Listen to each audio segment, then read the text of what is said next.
walk. It's in Harvey's in a gas station called Wesco. There's a mascot that's a squirrel. If you've ever been in Michigan, or at least West Michigan, lots of Wescos.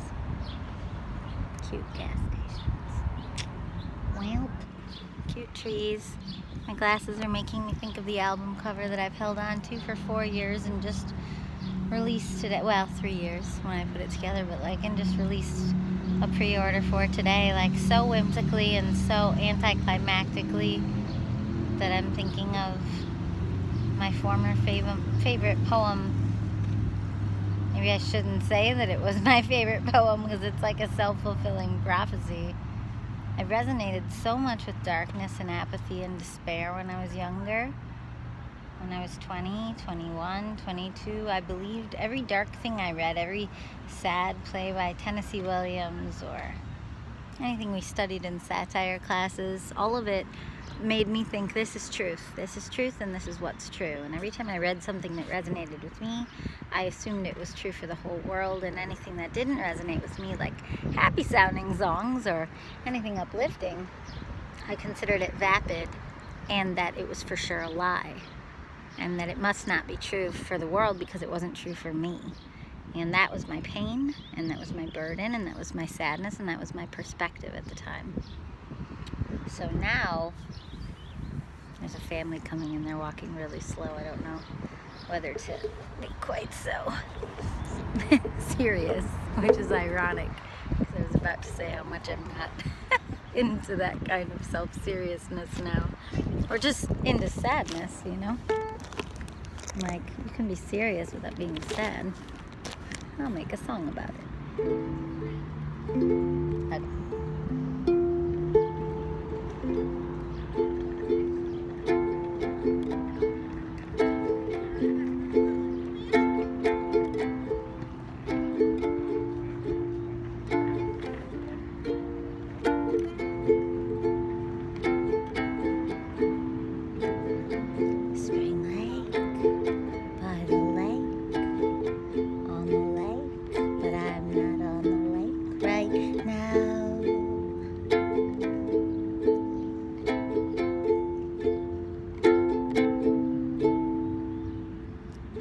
Money talks, fancy homes.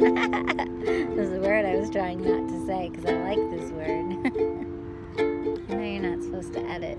I know I just made a big rambly video about not editing myself, but I was caught off guard by that family walking by, passing by me with tears in their eyes or in their hearts. I could feel it when I passed them by at that park, and that little boy, he smiled at me for drinking so freely from the water fountain like it was mine, and there were no rules on my time. And I looked up and smiled, but not at him, and I wiped my chin, and I didn't feel the need to say hello, 'cause I'm just me, and I know I can be free, and I can be seen in public. I don't know what happened for all these years where I didn't want to be seen in public. I always felt so weird, like I had to interact. Maybe it's just what happens when you move away from a city where no one says hi, like that great big skyscraper land of Chicago in the sky, and New York City too, and London,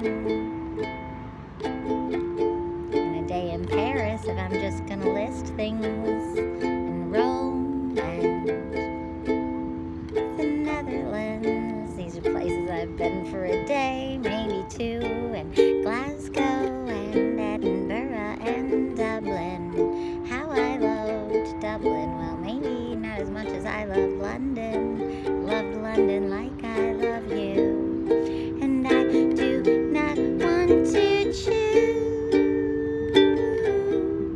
anything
think I'm equally scared to hurt anyone and to be hurt. And it's a really boring and depressing way to live your life, to kind of tiptoe through the world, never speaking your mind, never having an opinion, except quietly or on YouTube loudly, you know.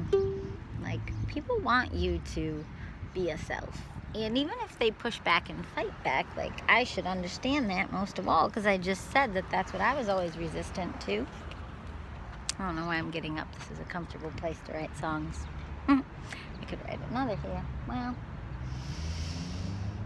the air feels good. I still haven't eaten my soft pretzel. I ate an apple instead. Drank a lot of water. Oh yeah, that was in the song. Whee! Brooklyn put that on there. Yeah, I think I'm getting over my belief in albums. I think I believe more in vlogging. I believe more in the immediacy of it, except for the fact that I'm 8 months behind in my uploads. But maybe I wouldn't be 8 months behind in my uploads if I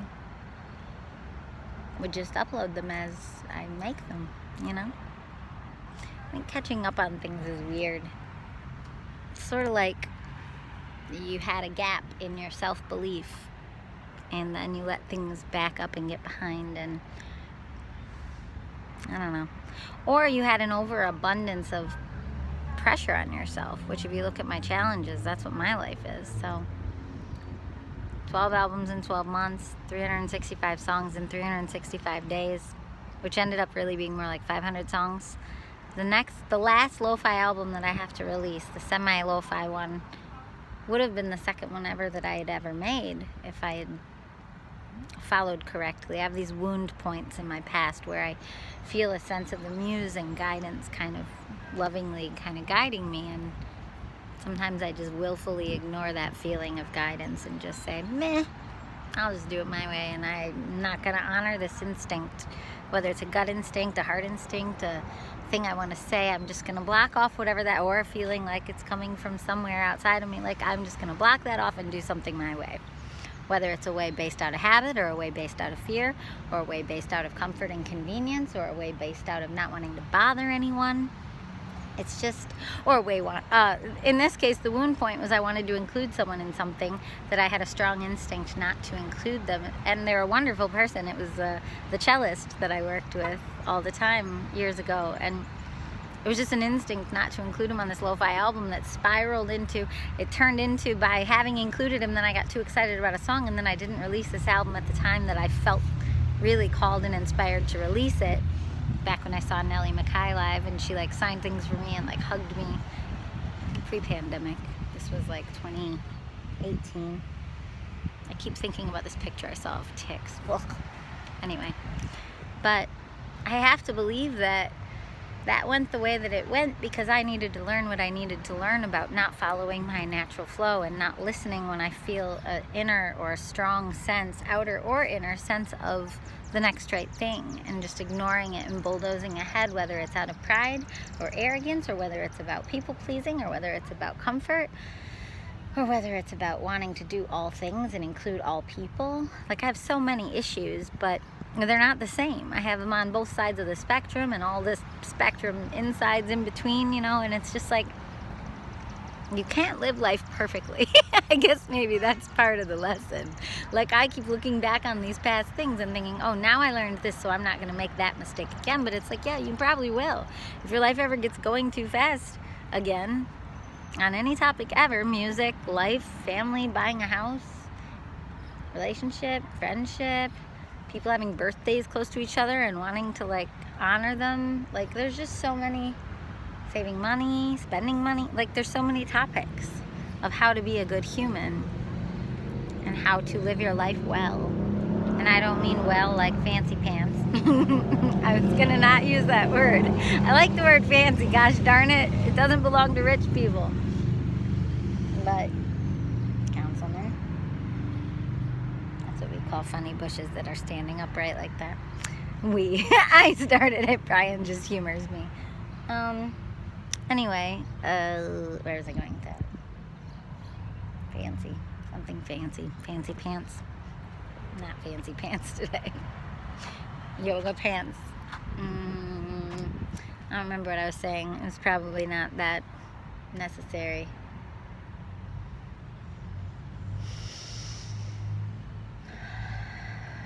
Okay, I'm gonna finish my walk. Bye.